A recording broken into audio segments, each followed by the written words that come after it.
a thematic commentary on the Quran by Sheikh Muhammad al-Ghazali, translated from the Arabic by Shahur Shamish, revised by Zainab Alawi. May Allah bless them all. Surah Al Baqarah, Part 4. Al Baqarah contains a long and detailed discussion of family affairs. Since it appears at the beginning of the Quran, some may be misled into thinking that what it has to say about the subject is the first to be presented in the Quran.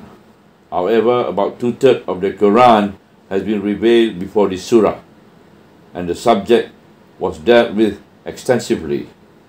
In studying what the surah says about family affairs, one has to refer to what has already been said elsewhere in the Quran.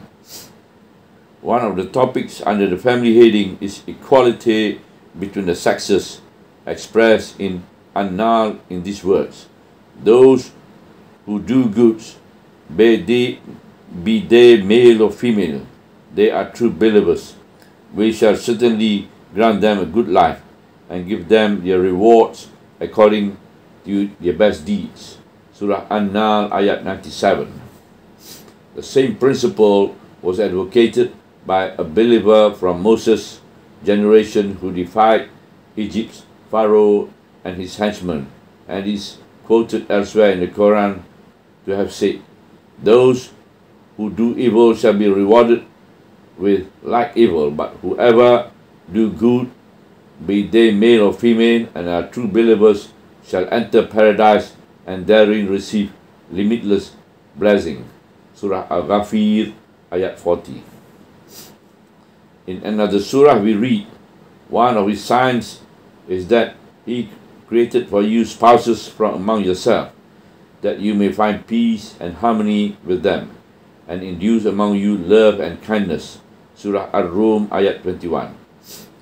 This was stressed again in Surah An-Nahl, when listing God's favor upon people, which included giving them spouses from among themselves, and through them he gave you children and grandchildren. Surah An-Nahl, ayat 72.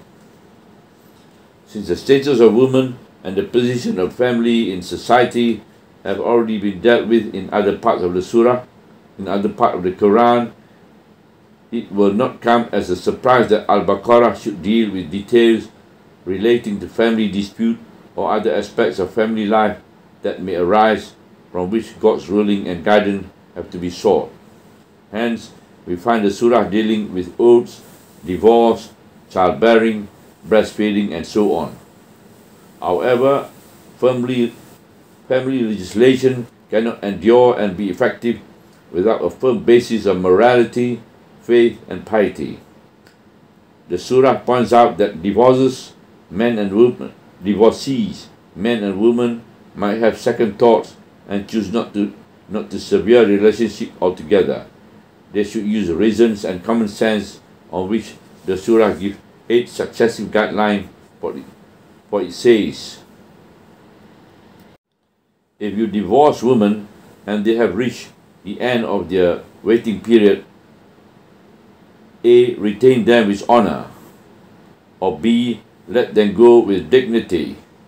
C. You shall not detain them to harm them or to do them wrong. And D. Whoever does this will wrong his own soul. E. Do not take God's revelation in vain. And F.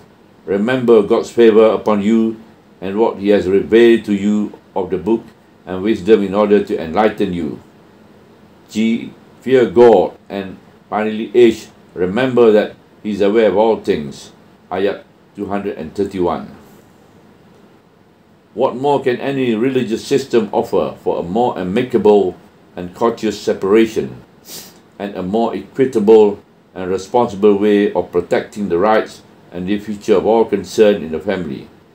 Nevertheless, divorce in some Muslim communities has become rife, and one still comes across some ludicrous situations that have led to tragic family breakup, with the blame being put on Islam as being unfair to women. I have referred on other occasions to the Quranic expression, the bounds or terms set by God, which appears 6 times in verses 229 and in verse 230 of this surah, dealing with the subject of divorce. Very few Muslims have a clear understanding of this expression or the emphasis placed on it in the Quran and the context in which it is used.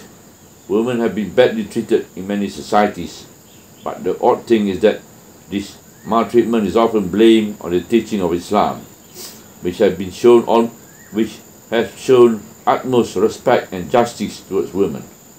God says in the Quran, "Wives shall with justice have equal right to those exercised against them, although men have precedence in terms of financial responsibility over them." Ayat 228, which is quite clear in setting out the mutual rights and liabilities of husband and wife. Nevertheless, one noticed in certain backward communities that women tend to give more than what they have a right to receive, or that they are treated with undue harshness and disdain. It is difficult to believe that such an attitude can have anything to do with any religion, let alone the religion of Islam. Of course, the wife herself may sometimes instigate the quarrel, and such dispute can always be settled at the hand of the law. There has to be an environment of trust and in respect for the terms set by God on the part of both sides. Enlightenment, generosity, moral integrity, as well as a sense of equity and fairness, and a God-fearing community are all essential requirements for strong, happy, and well-protected families. The treatment of women in certain Muslim societies have been a soft target for the enemies of Islam and has proved a dangerous breach through which they have relentlessly attacked its teaching and laws. These issues has been the Trojan horse for those who want to undermine Islam and Muslim societies by calling for the liberation of Muslim women from the injustice and cruelty of Islam. This has led to a bandwagon of opinion among sections of the intelligentsias in some Muslim countries, especially among women who have taken up this issue with great enthusiasm. But certainly some of those who claim to speak for Islam and grossly misrepresent it or are ignorant of the spirit of its legislation are partly to blame. I have described the wife's right to divorce from her husband in return for a monetary compensation she pays to the husband. The khula'ah has been equivalent to the husband's right to divorce her. Accordingly argued, when a woman can no longer bear to have to live with such a man for whatever reason that she may reveal or keep to herself, and she offers to pay him back the dowry he has advanced to her, the legal authorities concerned should have no reason not to grant her wish. Someone in the audience commented that a judge could grant a wife divorce if she were threatened with real harm. I replied that even if she were not, but nevertheless were not able to live with her husband for some reason and were willing to compensate him for what he has spent on her, there should be no reason why she should be forced to stay with him. My opponent insisted it would not be permissible as long as the husband was not agreeable to the divorce. I replied that it would be permissible and it would be up to the judge either to bring about reconciliation between them or rule that the husband accept compensation in return for a divorce. Some religious zealots tend to deny a woman her individual entity, while in the Quran we read that the wives of Noah and Pharaoh, for example, were independent of their husband and were under no obligation to share in their actions or liabilities. When it comes to having children and setting up a family, husband and wife share responsibilities and advantageous equally, as the Quran says. None should be charged with more than they can bear. A woman should not be allowed to suffer on account of a child, nor should a father. But if, after consultation, they decide by mutual consent to wean the child or separate it from its mother, they shall incur no guilt. Ayat 233.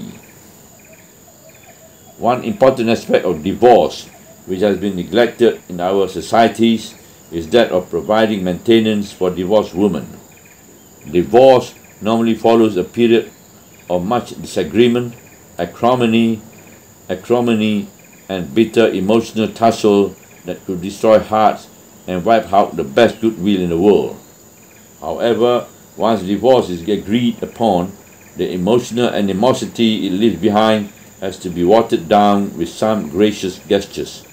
This is clearly stated in the verse that says, divorced women too have a right to maintenance that is duly incumbent on God-fearing men. Thus, God made clear His requisition that you may comprehend. Ayat 241 and Ayat 242.